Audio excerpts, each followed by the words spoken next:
दोस्तों आज हम लोग क्लास 9th के चैप्टर नंबर 1.1 को आज कवर करेंगे और इसको बहुत अच्छे तरह से हम लोग समझेंगे। बहुत छोटा चैप्टर है, इसको समझने की हम लोग कोशिश करेंगे। देखिए सबसे पहले हम लोग समझ लेते हैं कि प्राकृतिक संख्या होता क्या है। तो प्राकृतिक संख्या आपका होता है जो एक से लेके मतलब जो भी संख्याएं 1 2 3 ऐसे करके जो भी संख्याएं चालू होती हैं गिनती में जो उपयोग की जाती है वो हमारा होता है प्राकृतिक संख्या। और पूर्ण संख्या का मतलब होता है उसमें जब जीरो जोड़ देंगे तो आपका क्या हो जाएगा, पूर्ण संख्या।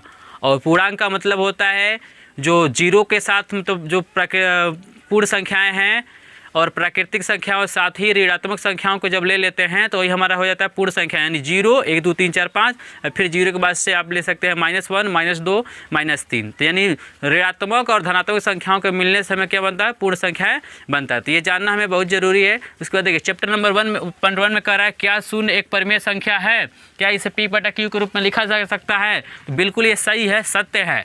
यहाँ लिख देंगे आप सत्य है और ये भी लिख देंगे कि इसे P/Q के रूप में लिखा जा सकता है, मतलब बट्टे के रूप में लिख सकते हैं। देखिए जैसे देखिए अगर हम लिखे हैं कहीं 0/4 लिखे हैं, 0/3 लिखे हैं, 0/2 लिखे हैं तो इसका वैल्यू आपका 0 आएगा। लेकिन देखिए ये P/Q के रूप में लिखा गया है, यहाँ पे Q का मान क्या है, 0 नहीं है। यानी 0 क्या है, एक परिमेय संख्या है। परिमेय संख्या होता है जिसको हम P/Q के रूप में लिख सकते हैं और Q का मान 0 नहीं होना चाहिए। तो ये हमारा क्या कर रहा है, वेरीफाई कर रहा है। यानी 0 क्या है, हमारा परिमेय संख्याएं हैं। फिर देखिए नेक्स्ट क्वेश्चन है कि 3 और 4 के बीच 6 परिमेय संख्या निकालना है। तो जितना भी निकालना होता है उससे एक बढ़ा लेते हैं। 6 पूछ रहा है तो 6 + 1 कितना हो जाएगा, 7। और जो संख्या दी रहती है उसमें ऊपर नीचे क्या करते हैं, उससे गुणा कर लेंगे तो आपको हो जाएगा 7 × 3 = 21 और 7 × 7। यहाँ देखिए एक और अंक दिया हुआ आपको, 4 गुणे हो जाएगा 7/7, 7 को 28 हो जाएगा बटा 7। और इसके बीच में लिख लीजिए जैसे 21 है ना तो 21 के बाद क्या लिख सकते हैं, 22/7। फिर आप लिख सकते हैं 23/7, 24/7, 25/7 हो जाएगा, 26/7 हो जाएगा, 27 आपका कितना हो जाएगा, 7 हो जाएगा। इस तरह से हम क्या कर सकते हैं, देखिए 6 परिमेय संख्या मतलब जितना पूछे उससे एक अंक बढ़ा के ऊपर नीचे गुणा कर लीजिए, फिर उसको एक अंश को एक अंक बढ़ा लीजिए। जैसे देखिए 3/5 और 4/5 के बीच में 5 निकालना है तो 5 + 1 कर लीजिए, आपको कितना हो जाएगा, 6 से ऊपर नीचे गुणा कर देंगे तो देखिए 3/5 गुणे 6/6 हो जाएगा, 6 × 3 = 18, 5 × 6 कितना हो जाएगा, 30। और यहाँ पे देखिए 4/5 है तो इसमें भी गुणा कर लेंगे 6/6 से, 6 × 4 = 24, 5 × 6 = 30।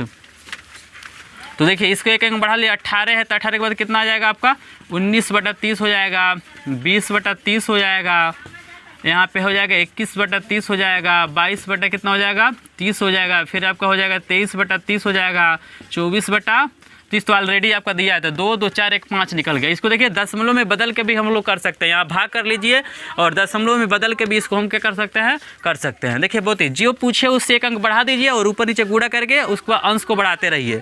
देखिए सत्य असत हमको लिखना है, पूछ रहा है इसमें कारण भी देना है आपको। कह रहा है कि प्रत्येक प्राकृतिक संख्या एक पूर्ण संख्या है, तो ये बिल्कुल सही है क्योंकि देखिए पूर्ण संख्या क्या होती है, 0 से शुरू होती है, 0 1 2 3 और प्राकृतिक संख्या 1 से चालू होता है तो इसके अंदर आ ही जाता है। तो ये क्या है आपका, ये कथन सत्य है। क्योंकि लिख देंगे क्योंकि पूर्ण संख्या क्या होती हैं, प्राकृतिक संख्याओं के मिलने से ही बनती है। यानी प्राकृतिक संख्या में जब 0 जोड़ देंगे तो हमारा पूर्ण संख्या हो जाएगा।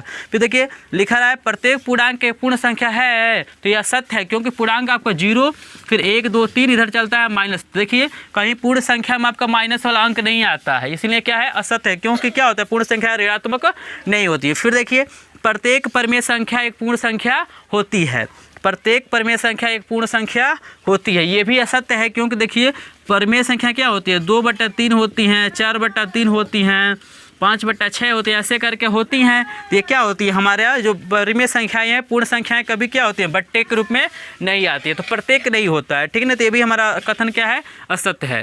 तो वीडियो पसंद आए तो लाइक कीजिए, शेयर कीजिए, सब्सक्राइब कीजिए। अगले चैप्टर के लिए बने रहिए मेरे चैनल पर। Thank you.